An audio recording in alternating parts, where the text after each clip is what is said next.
It's that core desire within all of us as humans and humanity to leave some kind of legacy or to have some kind of voice where I'm here. I'm on the planet, I'm here. I think that's the driving force behind graffiti.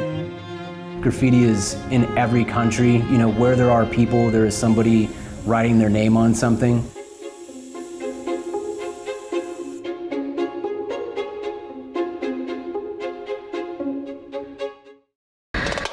I grew up around a lot of murals, a lot of graffiti. When I was in Chicago, it just had a much more developed scene towards spray can art and mural art. At any corner store or corner of a wall, an alleyway was likely a legal graffiti spot. It was just so much more part of everyday life. Coming here and seeing a huge absence of a Latinx population and a Mexican American population, I was just kind of like, what? Pittsburgh doesn't have that. In Pittsburgh, it took literally until maybe 5 to 6, 7 years ago, the most, before the public really started accepting spray paint as an art form and something that should be valued. I'm a multiracial person. My dad's black, my mom's white. I felt very welcome in the graffiti community in ways that I didn't feel very comfortable in some other spaces. I'm originally from the New Kensington area. Spray paint had a stigma attached to it back then. It wasn't an official medium as far as the art community was concerned, but we didn't really care. We were just doing it for fun. Graffiti, the term, comes from graphein, which is sort of Greek for to write or to inscribe. So we think about graffiti as just writing, the act of writing on a public surface. A lot of folks will talk about how cave paintings constitute the first form of graffiti. So if that's the case, then that's existed as long as human beings have existed. If we're talking about graffiti in terms of inscriptions on public surfaces or inscriptions on trains, there's a genre called freight train monikers. They would write on trains or marking posts nearby or fences nearby, directions, information on who would be a good person to trust, which houses you could trust, and which routes to take. In general, advising people on a journey and also saying, hi, I was here. Folks that rode the trains, itinerant people, they were at the time called hobos. And those hobo riders picked up moniker names.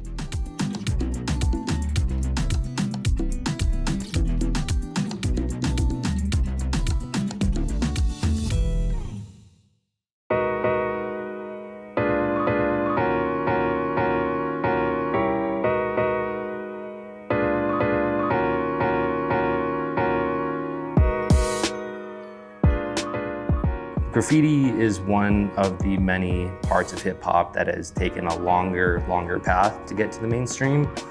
I think about 1982, the mayor of New York at the time declared a war on graffiti. And that was, quite a bit after graffiti had started. Style writing, which predates hip hop, was absorbed into hip hop, and that's kind of how we get a lot of these funky styles. Because a lot of the graffiti from its origin is referencing cartoons, different posters, signage, because that's what kids saw.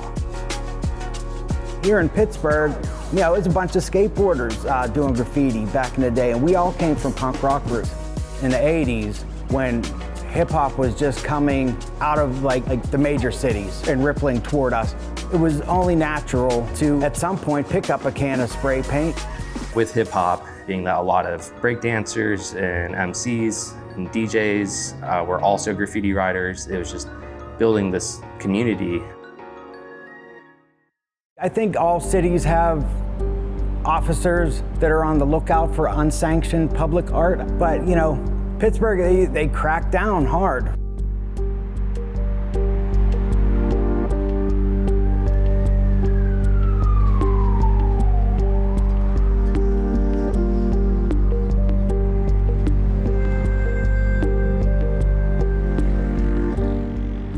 Idea that a task force would bring so many charges against me. From the time of my freshman year to my senior year, I painted gems all throughout the city. In my senior year, I learned that the task force was reinstated, and I quickly learned that I was their #1 most wanted.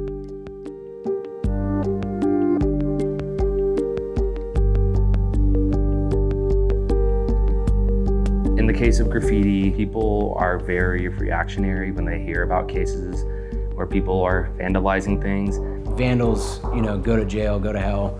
Like, we don't want any of that stuff. Oh, it's spray paint. We don't want graffiti on our building. Whereas, like, we're painting stuff like the things you see behind me, but people just see spray paint and they're like, vandalism, that's it. Because of that divide between the graffiti writers and the general population, that has pushed a lot of the graffiti writers further and further into the corner. The harsher that you charge graffiti writers, the harsher that you tell them that they are bad people, the more you make them into villains, the more they're gonna believe they're villains.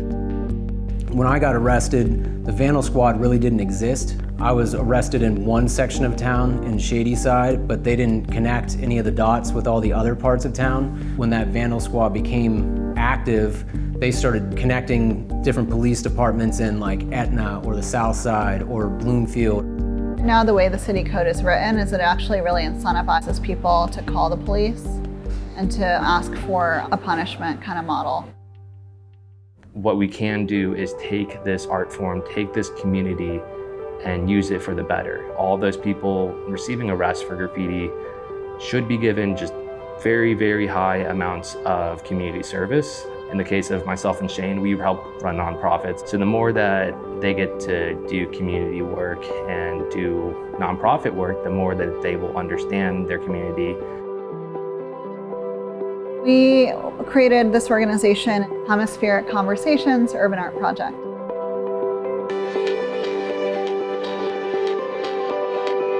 The goal is to have more opportunities to talk about what we want our city to look like.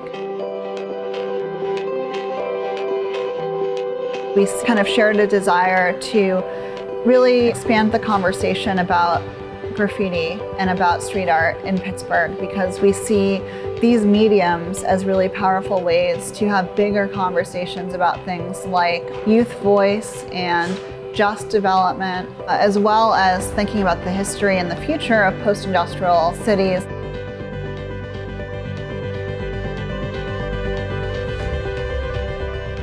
Really, it was to start to have a legal area, like a sanctuary for people to paint. It slowly developed into doing whole tours, workshops, and going into schools, doing murals with students. That's the nature of the whole graffiti scene, is you get good at it after some time, and then you pass along what you know down to the younger guys. We create an environment to really inspire creativity and like show kids like our history and culture, where we come from with the graffiti world, and defeat the stigma that it's just all bad and criminal.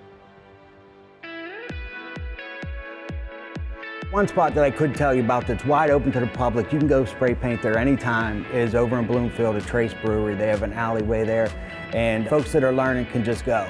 Part of the motivation behind such a space is to create low-risk opportunities for folks to do their work, including young people who just really need to practice to get good, to experiment. I think there should be more places you should be allowed to do it, because you're only going to make it worse if you're complaining about graffiti by not having those spaces. Today, it's an official medium now. Matter of fact, a lot of the jobs that I work on specifically request spray paint. In recent years, as graffiti and street art have become popularized and become like Instagrammable, have become parts of tourism regimes around the world, they are actually used as incentives for development. There are billboards everywhere, and no one really asks us whether or not they were allowed to be there.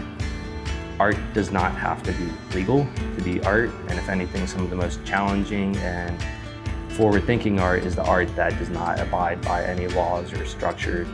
If you wanted to become any kind of artist in any fashion, like the best way to do it is to create and get your name out there. Don't create for anybody, create for yourself.